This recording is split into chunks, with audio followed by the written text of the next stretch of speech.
যদি আপনি অতীতে ফিরে যেতে পারতেন কি করতেন, নাকি ভবিষ্যতে যেতে চান? আজকের ভিডিওটা জানবো টাইম টেবল আসলে কি সম্ভব। বিজ্ঞানীরা বলেছেন টাইম টেবল শুধু সিনেমা নয়, বাস্তবেও সম্ভব, এবং আপনি এখনও টাইম টেবল করছেন। আলবার্ট আইনস্টাইনের থিওরি বলছে সময় আসলে স্থির নয়, গতি যত বাড়বে সময় তত ধীরে যাবে। যদি আপনি আলোর গতিতে চলতে পারেন তাহলে পৃথিবীতে 100 বছর পর হলেও আপনার জন্য হবে মাত্র কয়েকদিন। একটা বিখ্যাত উদাহরণ, যমজ ভাইয়ের একজন মহাকাশের আলোর কাছাকাছি গতিতে ভ্রমণ করলেন, ফিরে এসে দেখলো তার ভাই বুড়ো হয়ে গেছে, কিন্তু সে নিজেও তরুণ ছিল। এটাই টাইম ট্রাভেল।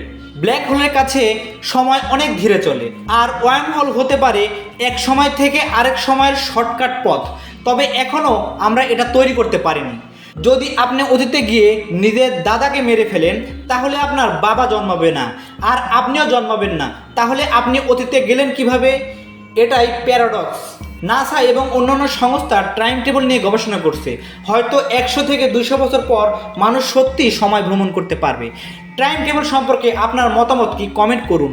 এরকম আরও রহস্যময় ভিডিও পেতে সাবস্ক্রাইব করে পাশে থাকুন।